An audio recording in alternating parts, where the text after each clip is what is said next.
우리가 요것을 잠재운다라고 하면 중간 고리에서 우리가 한번 잡아주는 거기 때문에 내가 편안함을 빠르게 느낄 수 있거든요. 그래서 제가 이것은 한 7, 8년 정도 전에 제가 했던 방식인데요. 이러한 알고리즘을 이제 깨닫고 이것을 어떻게 해소할 수 있을까를 이제 연구하다가 나온 방식입니다. 그래서 그걸 한번 소개시켜 드릴 건데요.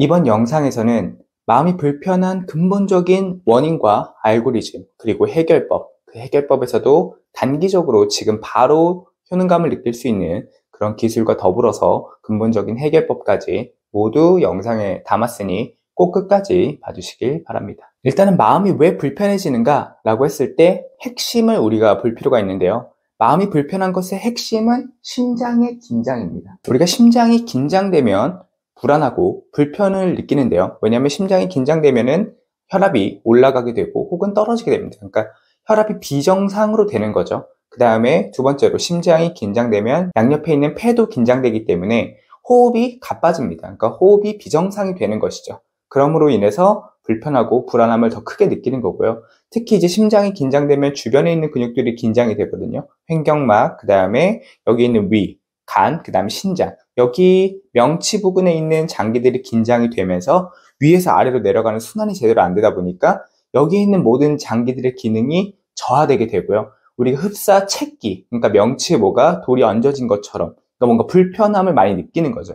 우리가 불편함을 느끼는 거는 뇌에서 우리한테 보내는 신호거든요. 무언가 잘못됐다라고 하는 신호인데 여기는 중요한 거점이기 때문에 여기에 문제가 생기게 되면은 우리가 그것을 크게 느끼는 겁니다. 그래서 우리가 마음이 불편한 이유는 근본적인 원인으로 따지면은 무의식, 신경으로 가야 되지만 마음이 불편한 이유의 직전에는 이런 장기, 근육의 긴장이 반드시 있다라는 사실을 알아야 되고 거기에 핵심은 심장이 있다. 자, 그러면 심장이 긴장되는 이유를 우리가 좀 알 필요가 있는데요. 첫 번째로 무의식부터 시작이 됩니다. 무의식은 우리가 인지하지 못하는 영역이죠. 무의식이라고 하는 것은 생존의 안정을 위해서 정보들을 모아놓은 총합체라고 보시면 됩니다. 그러니까 정보들의 총합체가 무의식이에요. 그리고 그 정보를 모으는 기준은 우리는 생존을 해야 되기 때문에 생존의 확률이 높아질 만한 그런 정보들, 리스키한 정보라든지 나한테 도움이 됐던 정보들, 이런 것들을 모아놓은 것이 무의식입니다. 그래서 여기는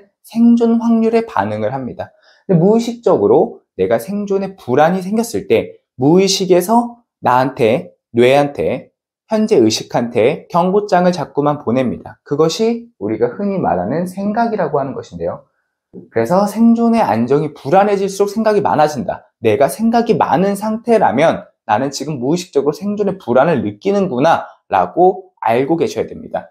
생각이 많아지게 되면은 뇌가 과부하가 되겠죠. 그럼 이쪽으로 피가 많이 필요하기 때문에 가슴에 있는 심장으로부터 머리 쪽으로 피를 많이 공급을 해줘야 돼요. 중력을 거슬러서 공급을 해야 되기 때문에 심장은 긴장될 수밖에 없습니다. 그래서 최초로 심장이 긴장되는 것으로 가게 되는 거죠. 그래서 아까 말씀드렸던 심장이 비정상적인 기능을 하게 되고 양옆에 폐, 호흡도 비정상적인 기능을 하게 되니까 불편하고 불안해지는 감정을 이제서야 무의식이 아닌 현재 의식에서 느끼는 것이고요. 그 다음에 주변에 있는 근육들도 긴장되게 만듦으로써 뇌가 경고장을 보내는 것이다. 이렇게 인식하시면 됩니다. 자, 그런데 이것은 어떻게 보면은 우리가 마음이 불편한 이유의 시작점이기도 하고 증폭의 중간 지점이기도 합니다. 왜냐하면은 여기에서 더 악화되는 알고리즘이 있거든요. 자, 심장이 긴장되면은 이쪽에 있는 근육들이 이렇게 긴장되면서 아래쪽으로 피 전달이 잘 안 됩니다. 그러면은 아래쪽 장기들은 피를 제대로 받을 수가 없겠죠. 그리고 심장이 긴장돼 있다 보니까 원위부, 손끝, 발끝까지 피 전달이 제대로 되지 않습니다. 그럼 순환이 제대로 되지 않고요. 그 다음에 피는 따뜻한데 피가 부족하게 되면은 근육이 전체적으로 차가워지고 딱딱해질 수밖에 없어요. 근육 안에 신경이랑 혈관이 있기 때문에 이 근육이 긴장되면은 신경과 혈관, 혈액과 신경의 순환이 더 안 됩니다. 그러니까 신경이 더욱더 긴장되는 이런 악순환으로 연결이 되는 거고요. 그 다음에 근육이 긴장될수록 젖산이라는 피로 물질이 많이 쌓입니다. 젖산이 쌓이게 되면은 우리는 피로감을 느끼게 되어 있어요. 그러니까 에너지가 고갈이 되는 거죠. 그리고 정상 장력의 법칙이라는 것이 있는데요. 근육의 길이가 0부터 10까지가 있다라고 했을 때 5였을 때 가장 기능이 정상적으로 작동을 합니다. 근데 근육이 긴장되었다. 한쪽이 긴장되면 다른 반대쪽은 늘어날 수밖에 없거든요. 둘 다 늘어나건 짧아지건 정상적인 기능을 못한다는 겁니다. 그러니까 기능이 떨어지겠죠. 내가 원래는 할 수 있었던 걸 하지 못한다. 능력치가 떨어지는 것이죠. 그러면은 능력치도 떨어져, 에너지도 떨어져. 그 다음에 순환도 안 돼. 그러면은 나는 생존의 불안정이 더 올라갈 수밖에 당연히 없겠죠. 그러니까 이러한 알고리즘의 악순환이 더 심해지는 겁니다. 또 이렇게 근육이 긴장되면은 근육은 물주머니라고 보시면 되는데요. 근육의 70% 이상은 물을 담고 있습니다. 근데 근육이 이렇게 쪼그라들었어요. 그러면은 수분을 제대로 함유할 수가 없겠죠. 그러니까 수분이 부족해지게 되면은 이 심장에 데미지가 또 가게 됩니다. 그래서 그것이 또 심장에 어택을 주게 되는 것이고요. 이러한 몸이 경보음을 울리고 있는 비상사태에서 내가 조그마한 마이너스 상황이 오게 된다라고 하더라도 굉장히 불편하게 느껴지고 금방 무너질 수밖에 없겠죠. 왜냐하면 그냥도 불편하고 비상사태인데 거기에 비상이 더해지게 된다면 화염이 되겠죠. 그래서 작은 일도 크게 느낄 수밖에 없는 그런 아주 불안정한 상태다라고 보시면 됩니다. 그래서 일단은 이것을 해결하기 위해서는 가장 뿌리부터 당연히 잡아야 됩니다. 그러니까 제가 이 처음부터 설명을 마지막까지 드린 것이고요. 이러한 것들이 다 이미 번졌기 때문에 발원지서부터 해결을 해 나가야 되는 것이 맞습니다. 그런데 가장 핵심 키워드부터 먼저 한 이유는 우리가 이것을 잠재운다라고 하면 중간 고리에서 우리가 한번 잡아주는 거기 때문에 일시적으로 내가 편안함을 빠르게 느낄 수 있거든요. 그래서 제가 이것은 한 7, 8년 정도 전에 제가 했던 방식인데요. 이러한 알고리즘을 이제 깨닫고 이것을 어떻게 해소할 수 있을까를 이제 연구하다가 나온 방식입니다. 그래서 그걸 한번 소개시켜 드릴 건데요. 회광 반조라는 기술입니다. 그러니까 내가 바깥으로 나간 빛을 반대로 돌이켜서 나한테 돌아오게 한다 라는 뜻이거든요. 한마디로 우리의 모든 의식이라든지 자극은 내가 아닌 바깥쪽으로 가 있잖아요. 그것을 나한테 돌리는 겁니다.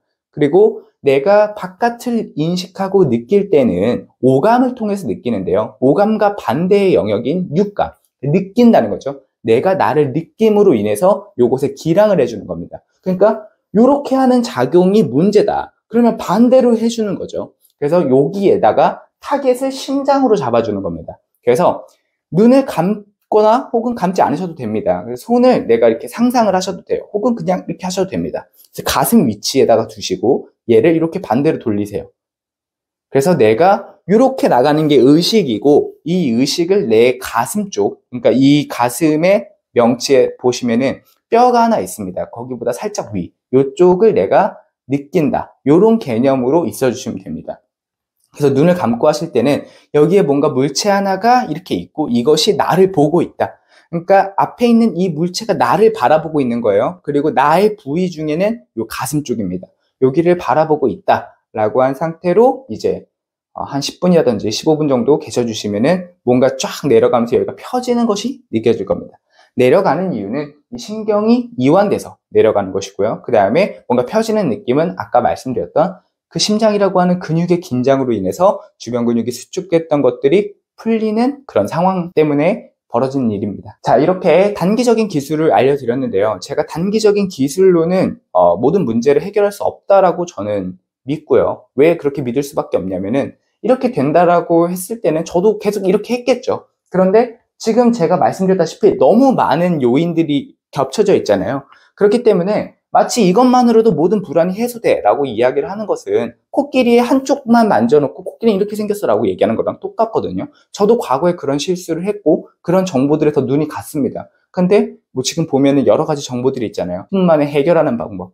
저도 물론 트래픽을 위해서 그러한 키워드를 쓸 수 있긴 하지만 정말로 이것만으로 해결이 됩니다 라고 영상에서 서술하시는 분들도 많더라고요. 그런 것들은 사실은 말이 안 되는 거죠. 그렇게 해서 해결될 일이었으면 이 세상에 마음의 병을 앓고 있는 사람이 뭐 얼마나 되겠습니까? 그쵸? 있을 수가 없겠죠. 왜냐면은 마음이 불편한 사람들은 너무 간절한 사람들이에요. 그렇기 때문에 그런 것들로는 해결이 될 수 없다. 한계가 왜 그러냐면 좀 더 정확하게 말씀드리면 이런 걸로 해결해봤자 무의식에서 발원지가 그대로 있기 때문에 계속 불은 번집니다. 그리고 내가 이렇게 해서 이완이 돼봤자 이것을 유지할 수 있는 능력이 없다라고 하면은 다시 금방 돌아가고요. 그렇기 때문에 우리는 근본적인 해결을 해야 되는 겁니다. 제가 이제 추후에 이제 고정 댓글에 링크를 설명하면서 조금 더 자세하게 설명을 할 거고, 그 영상에서 조금 더 깊게 말씀드릴 거긴 한데, 아주 쉽게 이야기를 하면은 무의식부터 시작되잖아요. 그리고 이게 별표가 지금 두 개가 있습니다. 여기가 중간 지점, 여기가 첫 지점입니다. 그래서 무의식 영역에서 긴장을 이완하는 것이 우리가 해야 될 가장 첫 번째 요소이자 시작이자 끝입니다. 그래서 무의식을 깊게 이완해주는, 쉽게 말하면 목욕 재개를 하는 그런 느낌이라고 보시면 되고요. 목욕을 하고 나와서 내가 일상을 하다 보면 지저분해지잖아요. 그것을 수시로 닦아낼 수 있는 방법까지, 이렇게 정적인 방법과 동적인 방법이 돼야지만, 얘네는 실과 바늘 같은 거고 동전의 양면 같은 거라서 둘 중에 하나라도 무너지게 되면 균형이 깨지게 됩니다.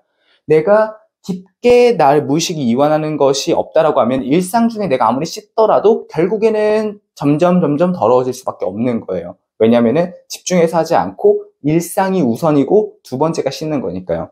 그리고 반대로 내가 잘 씻었다고 하더라도 유지가 안 된다라고 하면 반작용 때문에 고생을 할 수밖에 없습니다. 그래서 이 두 가지의 기술이 가장 중요한 부분이고, 제가 요거는 고정 댓글에 링크를 남길 거예요. 그래서 요 방식을 제대로 배우실 수 있고요. 그 다음에 그 링크 안에는 제가 불안증, 불면증, 그 다음 우울증, 이런 것들을 알았다가 극복한 그런 과정, 그 안에서 제가 아까 간단하게 소개를 했는데, 이 무의식에서 현재의식으로 넘어간 것이 왜 생각인지, 그 생각이 왜 많아지고 통제가 안 되고, 아까 말씀드렸던 심장과 이런 몸에 미치는 영향들을 좀 더 자세히 서술을 한 마음의 알고리즘과, 그 다음에 제가 아까 말씀드린 목욕법, 그 다음에 씻는 거, 이런 상세 기술에 대한 자세한 설명 영상까지 있으니까 꼭 보시고 배우셔서, 마음이 불편하다라고 하는 것은 이제는 해결 방법을 아니까 내가 나한테 지금 경보가 울렸구나, 이러한 경보가 울렸구나, 그럼 이렇게 하면 되겠네 라고 대수롭지 않게 넘어갈 수 있는 사람이 되셨으면 좋겠다라는 말씀 드리면서 영상 마무리하도록 하겠습니다. 감사합니다.